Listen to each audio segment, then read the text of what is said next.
Virginia Woolf was a writer concerned, above all, with capturing in words the excitement, pain, beauty and horror of what she termed the modern age. Born in 1882, she was conscious of herself as a distinctively modernist writer, at odds with a raft of the staid and complacent assumptions of 19th century English literature. She realized that a new era, marked by extraordinary developments in urbanism, technology, warfare, consumerism, and family life, would need to be captured by a different sort of writer. Along with Joyce and Proust, she was a relentlessly creative writer in search of new literary forms that could do justice to the complexities of modern consciousness. Her books and essays retain a power to convey the thrill and drama of living in the 20th century. Woolf was born in London. Her father was a famous author and mountaineer, and her mother a well-known model. Her family hosted many of the most influential and important members of Victorian literary society. Woolf was largely cynical about these grand types, accusing them of pomposity and narrow-mindedness. Woolf and her sister weren't even allowed to go to Cambridge like their brothers, but had to steal an education from their father's study. After her mother died when she was only 13, Woolf had the first of a series of mental breakdowns that were to plague her for the rest of her life, partly caused, too, by the sexual abuse she suffered at the hands of her half-brother, George Duckworth. Despite her illness, she became a journalist and then a novelist, and a central figure in the Bloomsbury Group, which included John Maynard Keynes, E. M. Forster, and Lytton Strachey. She married one of the members, the writer and journalist Leonard Woolf. She and Leonard bought a small hand-printing press, named it the Hogarth Press, and published books from their dining room. They printed Woolf's radical novels and political essays when no one else would, and they produced the first full English edition of Freud's works. In just 4 short years between World Wars I and II, Woolf wrote 4 of her most famous works, Mrs. Dalloway, To the Lighthouse, Orlando, and the essay A Room of One's Own. In March 1941, feeling the onset of another bout of mental illness, Woolf drowned herself in the River Ouse. Her work has many vital things to teach us. Woolf is one of the great observers of English literature. Perhaps the finest short piece of prose she ever wrote was the essay The Death of the Moth, published in 1942.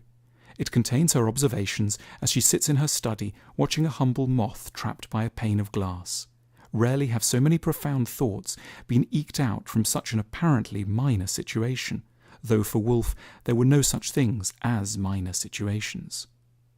One could not help watching him. One was, indeed, conscious of a queer feeling of pity for him.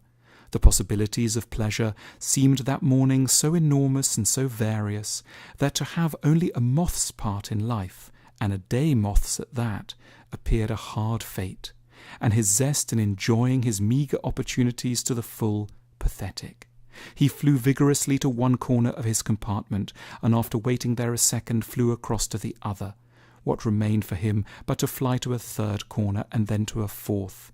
That was all he could do, in spite of the width of the sky, the far-off smoke of houses, and the romantic voice, now and then, of a steamer out at sea.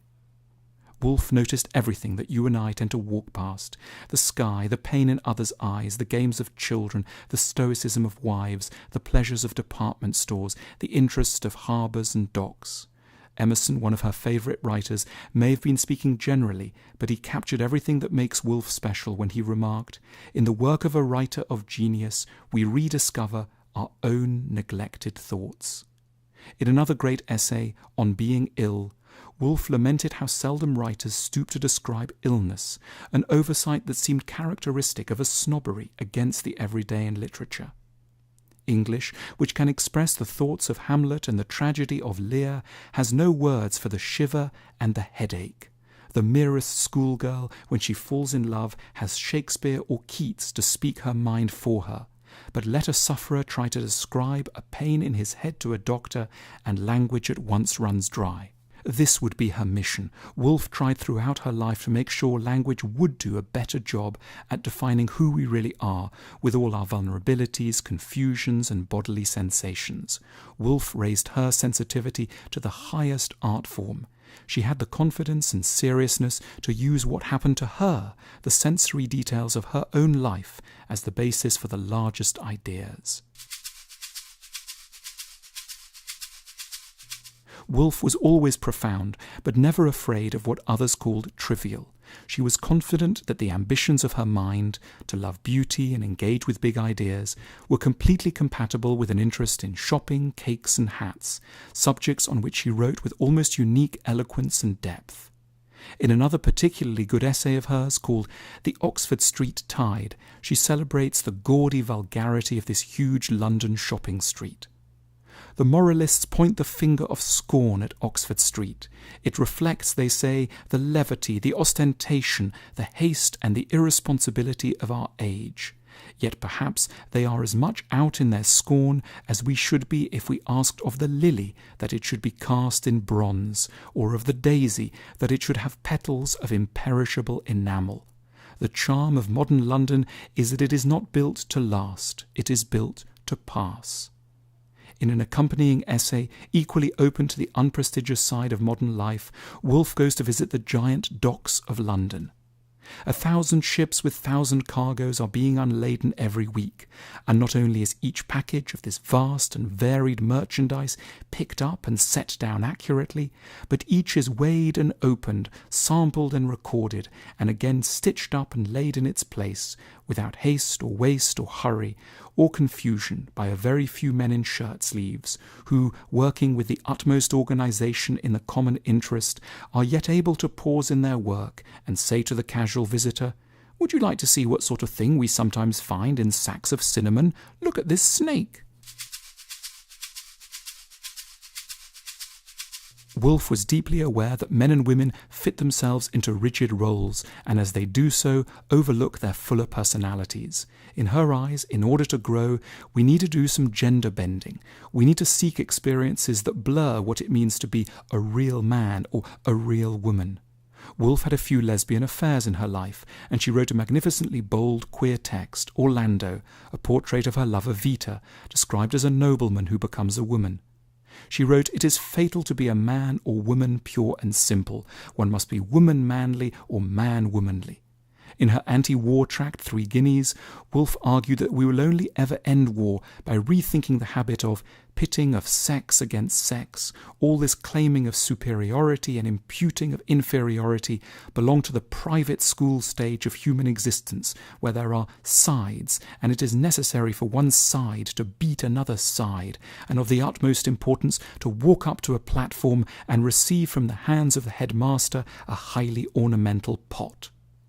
Woolf wished desperately to raise the status of women in her society. She recognized that the problem was largely down to money. Women didn't have freedom, especially freedom of the spirit, because they didn't control their own income. Women have always been poor, she cried, not for 200 years merely, but from the beginning of time. Women have had less intellectual freedom than the sons of Athenian slaves. Women have not had a dog's chance of writing poetry.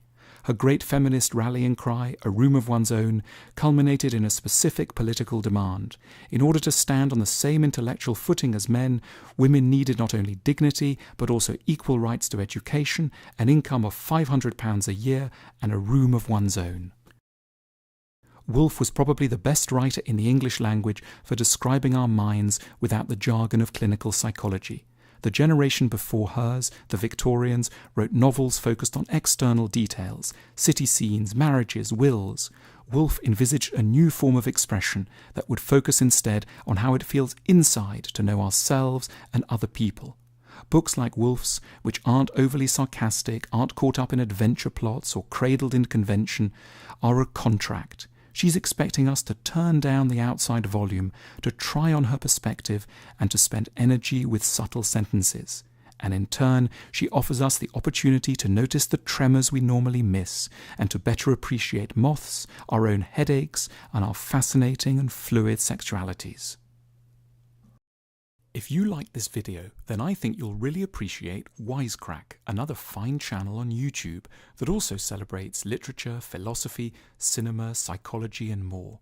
Click here to visit their channel page and see how they're introducing important topics and critical analysis through the lens of comedy. If you're interested in smart yet hilarious breakdowns of classic literature, be sure to watch their popular series Thug Notes. They have over 80 titles in their library to choose from, including Pride and Prejudice, The Great Gatsby, Lolita, Dune, Crime and Punishment, and many more, I think you'll enjoy them as much as we do.